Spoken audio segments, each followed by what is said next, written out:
Hey everybody, I'm here in Tallinn, Estonia. First time here. We're getting ready to see a bunch of entrepreneurs that want to learn how to build their brand, market structure, and create a powerful impact business that will change their lives and the lives of people around the planet.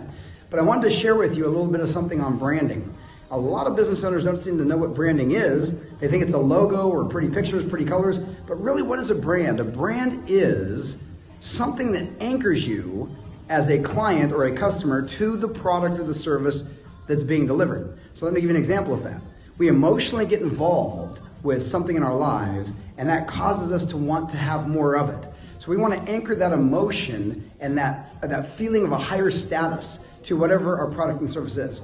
So for example, if we talk about brands, I could talk about all kinds of brands that you personally are buying, brands that you believe in, that you support, and these brands are very powerful because you spend your time, energy, and money with them. There's other brands that you do not support, and that's because they don't resonate with you. There's a slogan I always say that says your vibe attracts your tribe. Your frequency attracts your tribe. And that is so true, actually, with not only your clients, but also with brands. So I wanted to share with you an example. So if we look at a brand, we can think about something like a Rolex watch. So a lot of people around the world know Rolex. In fact, everywhere I go, as a designer watch, as a high-profile watch, the Rolex watch is well known. Now, if you think about a Rolex watch, automatically, what's the first thoughts that come to your mind? I mean, if you're like me, as a kid growing up, I even knew that a Rolex watch meant something.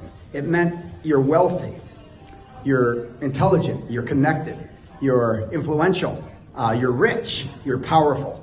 These meanings all have been assigned to high-end watches, especially Rolex as an international brand. It doesn't mean that that's the truth about the person, but we believe that that's the truth. And the reason for that is because Rolex has spent a lot of time building a brand. Now the brand, write this down, is the story that you have built around you as a person. So we have the corporate brand, the product service brand, but more importantly today, because of social media, is the personal brand.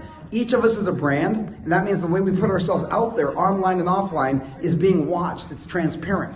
So I highly encourage you to consider that you are a brand. And instead of being a brand that's a low-end brand like most businesses are, they don't treat their business as a high-value premium package or a premium product. It reminds me when I was a kid, the only watch I could afford was a Timex. Now, if I say Timex to you, what's your first thought? If you're like most people in my audiences, they will say cheap.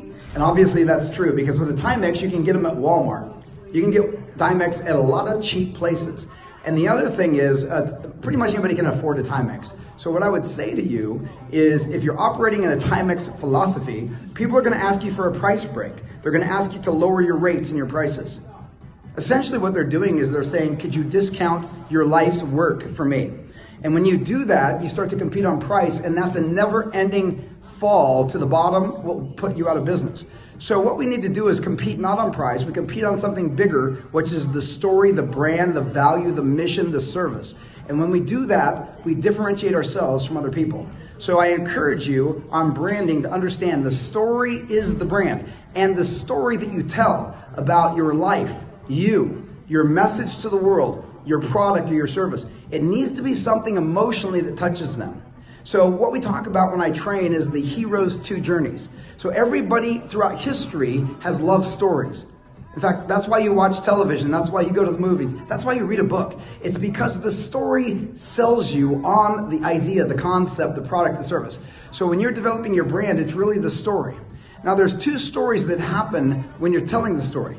Every hero starts at zero. So it's the zero to hero story. And you start off with a goal in mind. I'll give you my example. I started off with a challenging environment growing up. I had alcoholic parents. I had challenges. We had no money. We had dysfunction. We had abuse. And I saw my mom cry every day because she couldn't pay the bills. The stress was mounting, and I decided to go out to the world to become rich. And the reason I wanted to get rich was to take care of my mom. So I set out on this journey to take care of my mom. And as I went out, my goal was to make a lot of money, to touch a lot of success, and to be able to bring that money back and help my mom. But along the way, as I set out on the journey to climb that mountain, to create success and status, I lost my money along the way, not once but twice. I made it, lost it, and then I got beat up. I ended up in a forest studying yoga and yoga nidra.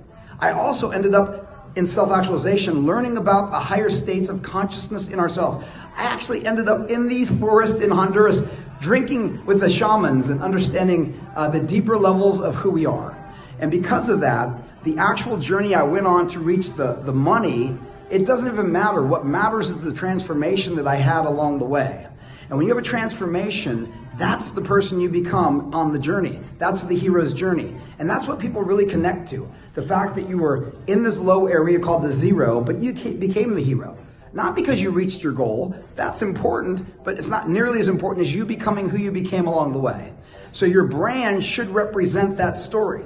People are going to buy into you before they ever buy your product. So if you have a story that differentiates you, that puts you ahead of everybody else, that's going to help you to really move in a brand that changes lives, that gets you visible, and people are buying what's visible. They don't buy what they don't see, they buy what they see. So make sure you're visible. Stand out. You were born to stand out, never to fit in. So most people fit in. And that comes down to the primal brain. Remember, we have 3 levels of our brain. The primal brain is the reptilian brain. That means we have the 5 F's. And the 5 F's kind of funny, but the goal was to keep you alive with the primal brain. So if you look at reptiles, they're basically focused in life. Their brain runs their lives. They're not really that conscious. They're conscious, but they're not really conscious to a higher state. So what they do is they move to eat, okay, and to reproduce. So that's one of the F's. We'll say that one is done at night. So food, reproduce, and then fight, flight, or freeze. So they're going to fight you, they're going to run, or they're going to freeze to hide. And most human beings do this, actually. Human beings love to hide. They say, I want to have a great business, I want to have a great brand, but then they're afraid to stand out. They never step up and raise their hand to speak. They never want to make a scene because they want to hide. That's a program. So what we have to do is override that program by going past our amygdala and our hypothalamus to move into the fear. So when you feel fear and you know that you're afraid to do something new, it's always going to be that way.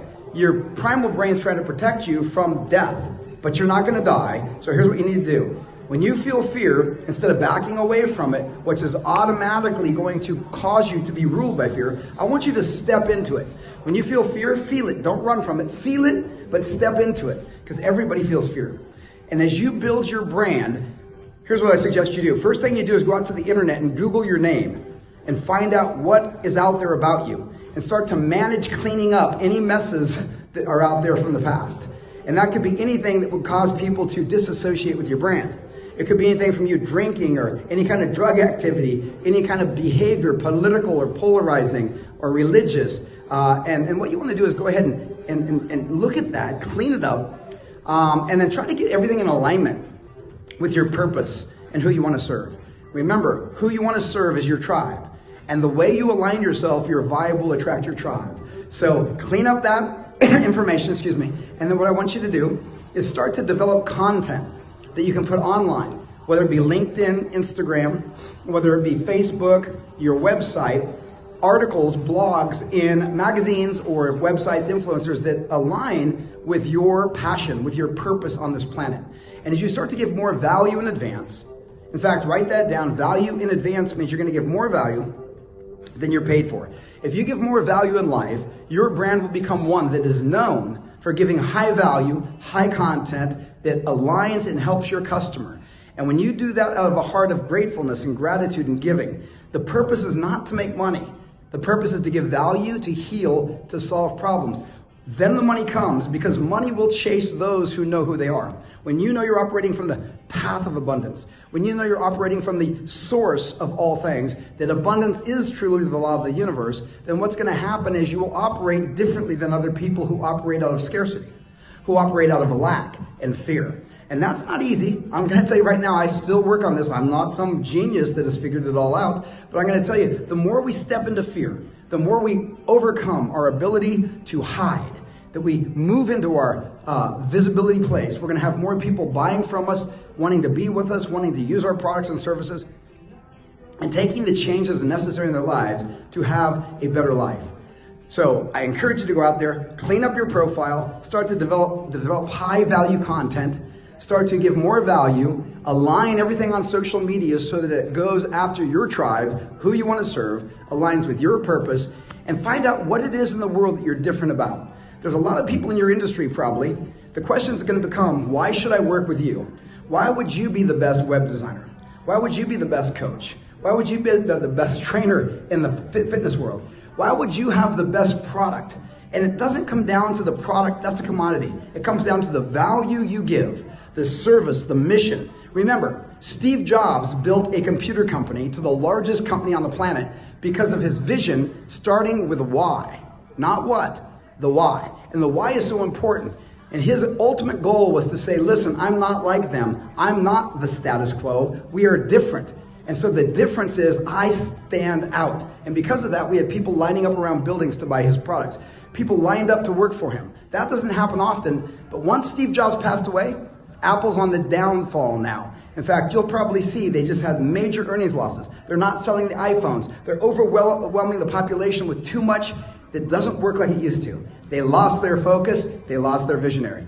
You are the brand, and remember that. Develop your differentiation. Develop a clean profile, create alignment, give more value than you offer, create the hero story, and your life will start to see more traction. This is Vince Dowd with Hijacked Mind, and I am America's #1 internal wealth strategist. Remember, every job starts as an inside job. Have a great day.